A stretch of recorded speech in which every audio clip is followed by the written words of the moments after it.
Hi everyone. Chapter 10 of Talking to Dragons. This is from Roman Statues, which is a wonderful username, in which they take a shortcut and run into an obstacle. Oh god. Shira and I looked at each other. Terrific, Shira said, and I thought wizards were bad. Did I say something wrong? The dragon asked. No, not at all, I said hastily. We were just a little surprised, that's all. Hey, Shira said, how can Kazul be king of the dragons if she's a she? That doesn't make sense. It does too, the dragon said. What else would you call her? How about queen? Shira said sarcastically.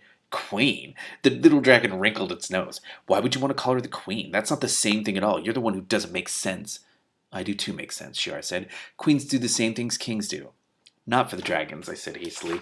I didn't want the dragon to get offended again. Dragons have a king, period. The king of the dragons is whichever dragon can move Colin Stone from the Vanishing Mountain to the Ford of the Whispering Snakes. It doesn't matter whether the dragon is male or female. It's silly to have two names for the same job, the dragon said complacently. People get confused. Oh, Shara looked skeptical, but at least she didn't object anymore. I decided I was going to have to explain a few things to her soon before she got us both in real trouble. Well, it's raining really hard outside, sorry. But for a minute, no one said anything, and then Shara looked over at me. Daystar, she said, why are we looking for the king of the dragons? I started to say something, then stopped because I wasn't really sure what to say. I mean, it sounded a little odd to say that I was looking for a dragon because a lizard told me to, especially since the dragon was apparently king of the dragons. I thought some more. I don't know, I said finally, but I think we have to, at least I have to. Shara sighed. I was afraid you were going to say something like that. The dragon looked puzzled. What's the matter? It doesn't sound particularly unusual to me, but I suppose it'll be at least as interesting as running away to find a princess. Shara and I looked at the dragon, then at each other, and then back at the dragon again. You ran away? Shara said finally. It was the only way I could think of to get a princess. The dragon sighed. It didn't work out the way I thought it would, though. Shara and I exchanged glances again. You're sure you really want to come? I said to the dragon. I mean, there are wizards after us, and it might be a little inconvenient if they showed up again, and I doubt we'll run into any more princesses. The dragon looked thoughtful for a moment, and then shook its head. I'm coming with you. Wizards or no wizards, it said stubbornly. Sneezing isn't so bad. It was my turn to sigh. Dragons are awfully hard to talk out of things. Well, we'd better go then, I said. I'm sure Antwerp will be back as soon as he thinks it's safe, and it's sort of like to be gone by then.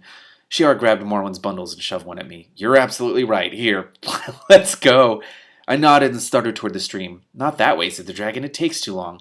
Well, how else are we going to find the stupid castle? Shiar demanded. We don't even know what it looks like. The dragon looked smug. I do. And I'm very good at shortcuts. Oh, boy. Morwen told us to follow the stream, I said. Morwen didn't know you were going to meet me. The dragon looked at us for a minute. I thought you were in a hurry. Come on, Daystar, Shiara said. I don't care which way we go, but let's go. Oh, no. I decided not to argue. I still don't like the idea of leaving the stream, but it didn't seem worth fighting over. Not with the dragon, anyway. Besides, if we didn't leave soon, the wizards would catch us. We started off following the dragon. Traveling with the dragon was rather nice in a way. Nothing bothered us at all. When it started to get dark, we stopped and opened Morwen's bundles again. There was obviously something magic about them because the leftovers from lunch had turned into a fresh packet of food. There's plenty for everyone, even the dragon. Nothing dangerous came near us all night either. I stayed awake for a while just to make sure, but evidently nightshades and wolves and things like that don't want to annoy a dragon any more than people do. Finally, I went to sleep too. Those packs are awesome. We started off again as soon as we woke up the next morning. The dragon went first because it knew the way, and we followed. After about an hour, I noticed that I didn't feel quite comfortable for some reason. I touched the hilt of the sword of the sleeping king a couple of times, but I didn't feel any new magic tingles, just the same familiar ones. I started watching the trees as we walked. Finally, Shiara noticed. What's the matter, Daystar? She said. I don't know, I said, but I feel like as if I'm being watched. Watched? Shiara looked at the trees quickly. Who's watching us? I don't know, I said. I'm not even sure someone is. I just feel uncomfortable. You're being a little slow, the dragon called back over its shoulder. Oh, shit. And Shiar and I stopped talking and ran to catch up. We didn't have a chance to discuss it again, but I noticed Shiar looking uneasily at the forest from time to time. Even Night Witch seemed to notice something wrong. She stopped jumping at leaves and stayed close to Shiara. In fact, Shiara almost stepped on her once. After that, Shiara carried her. In spite of all the worrying, nothing happened until late that morning. Oh, no. The dragon was moving on through the forest, ignoring all the little branches and things that happened to be in its way. Suddenly, it gave a smothered yelp and stopped. Shiara, Night Witch, and I ran forward to see what was the matter. The dragon was sitting back, rubbing its nose and glaring at a large open space in front of it. I looked around, but I didn't see anything. What happened? I asked. I ran into something, the dragon said, glaring at me for a minute instead of the open space. But there isn't any... Ow! Shiara had started to wave toward the clearing, but her hand stopped about halfway through the wave, as if she hit something. She rubbed her fingers, then put out her hand more cautiously.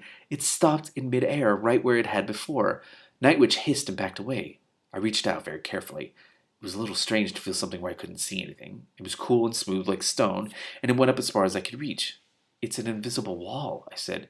No, it's an invisible castle, Shiara said. Then she jerked her hand away and stared at the air in front of her as if she could make herself see something by trying hard. Hey, how do I know that? I don't know, I said. When did you figure it out? I didn't. I was just standing here wanting to know what it was, and all of a sudden I did. That sounds like fire magic, I said. I don't care what it is, the dragon said crossly. I want to know where it came from. It wasn't here the last time I came this way.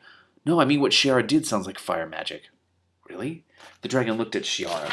Then use your fire magic to find out what this invisible thing is doing in the middle of my shortcut. Shiara looked doubtful, but she put her hand back on the castle. It's an invisible castle, all right. Hey, I even know how to do it. Do what? Put your hand on a castle?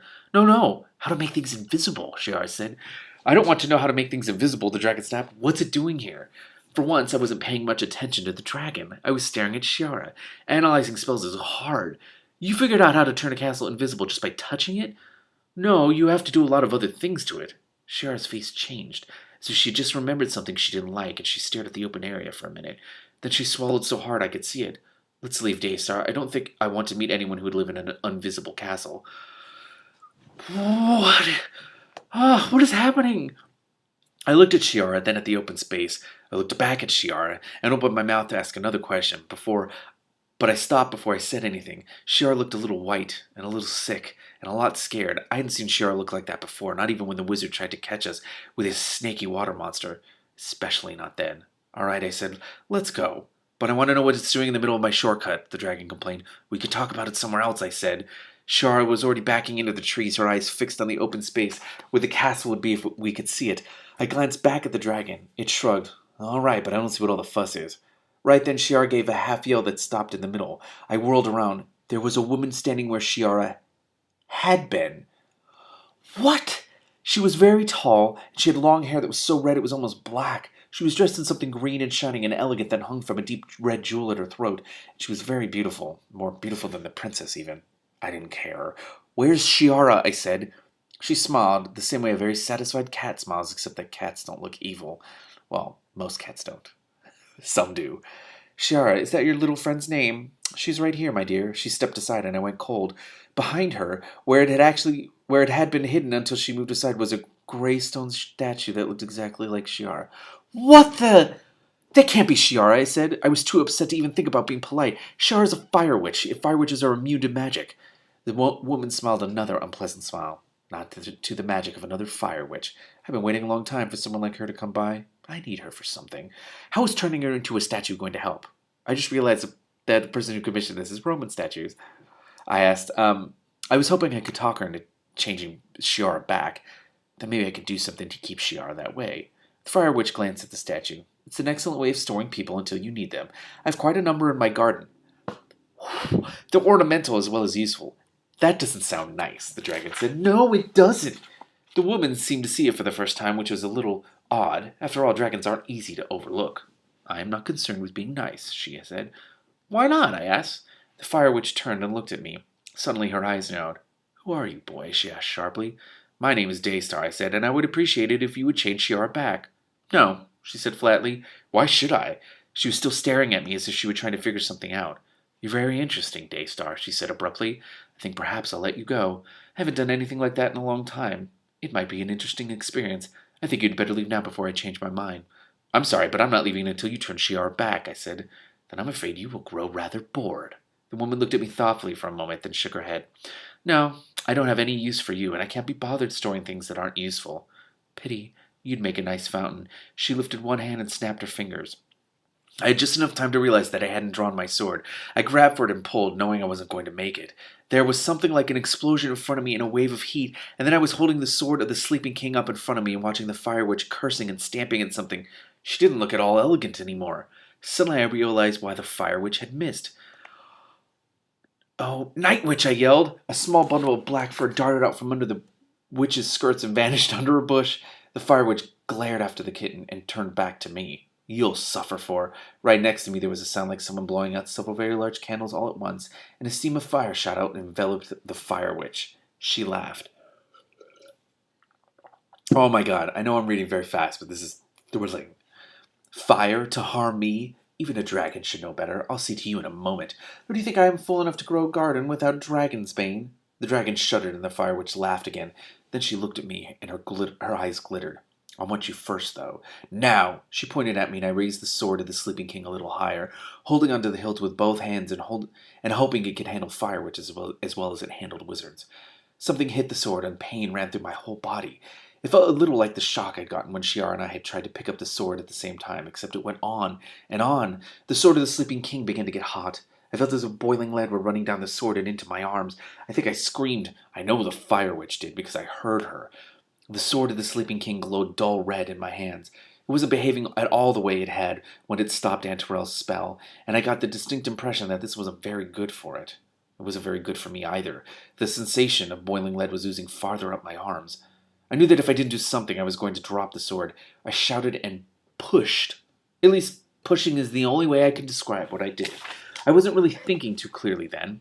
I just wanted the lead to go back into the sword and quit hurting. I heard a wail from the fire witch that kind of died out, and the pain stopped very suddenly.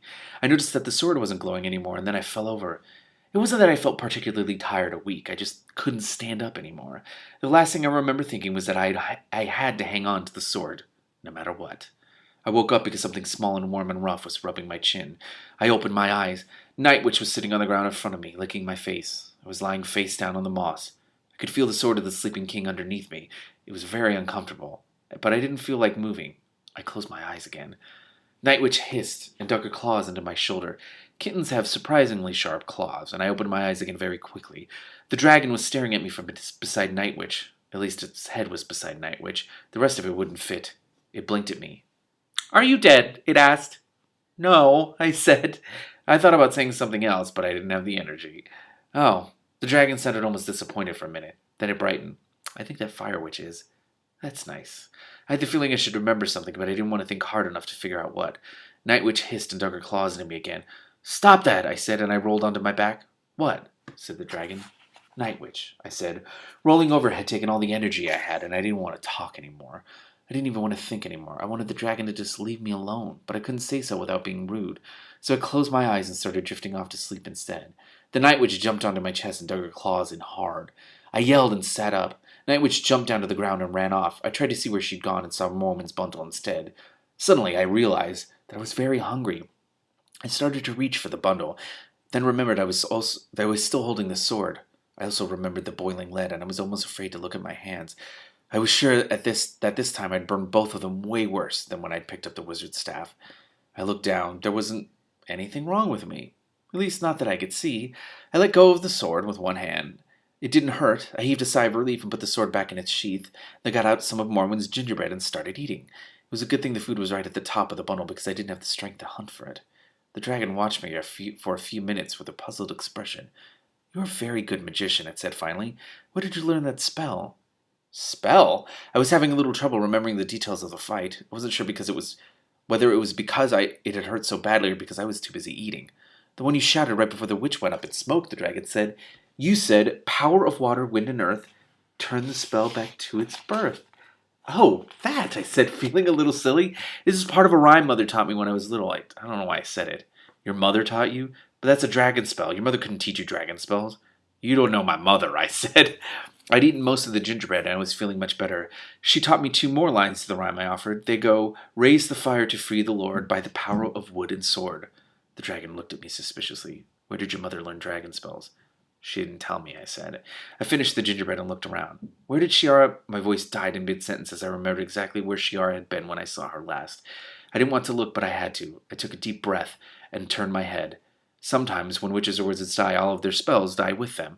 If the witch or wizard is skillful, sometimes the spells last.